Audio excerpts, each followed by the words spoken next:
Online জগতে entry নিলেই মনে হয় নাজিম তানিশা মিমকে নিয়ে ট্রোল পড়ে যাচ্ছে। এত এত বেশি ওদের ভিডিও সামনে আসতেছে, যা দেখে কিছু দেখে খুব খারাপ লাগছে, কিছু দেখে এত বেশি রাগ লাগতেছে। Mim is a very simple girl, so she didn't understand what was going on behind her আইস।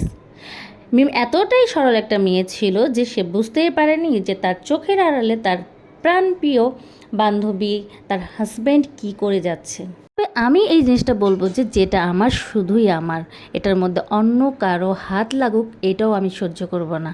সেই জায়গায় মিম কি করেছে, তার বাসায় এনে দুধ কলা দিয়ে একটা কালসা পুষেছে, যেটাকে সে খাওয়িয়ে পরিয়ে তার গলায় ছুরি মারতে বাধ্য করেছে। আরেকটা ছেঁচড়া এই যে তানিশা, সারা দিন অনলাইনে এসে খালি ভিডিও পোস্ট করতেছে, নাজিম আমার এমুক, নাজিম আমার তমুক, জামাইকে ছাড়া কিছুই ভালো লাগে না, জামাই আমার এত ভালো মানুষ। আরে বাবা, যদি ভালো হতো তাহলে কি এত বছরের সংসার ছেড়ে তোরে বিয়ে করতো? কখনই করতো না। তোরা ভালোই হইতি তাইলে কি ও বউ রেখে আর তুই বান্ধবীর জামাইয়ের সাথে পরকিয়া করতি? কখনোই করতি না। যে ছেলে মিমের সাথে এত বছর সংসার করে রিলেশন করে বিয়ে করে তাকে ছেড়ে দিয়েছে, সে যে তানিশা তোমাকে ছাড়বে না তা কিন্তু নয়। তো এটা ভেবেচিন্তে কিন্তু তানিশা তোমার কাজ করা উচিত ছিল। আমার জামাই আমাকে অনেক ভালোবাসে, সে আমাকে ছেড়ে কখনই যাবে না। এই যে কনফিডেন্স লেভেলসটা একটু কমাও। একটা কথা কি জানেন, একটা নারী আরেকটা নারীর ধ্বংসের কারণ। এরকম কিছু কিছু ঘটনা আমাদের সমাজে হওয়া উচিত। এরকম ত্রিভুজ প্রেমের কাহিনী দেখে আমাদের সমাজের অনেকেই সচেতন হয়ে উঠবে।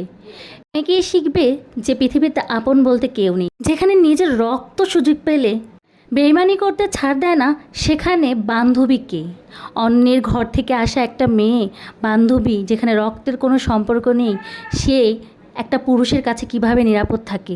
আর একটা মেয়ে যার রং ঢং দেখলে অন্য একটা পুরুষই কিভাবে নিজেকে সামলে রাখে।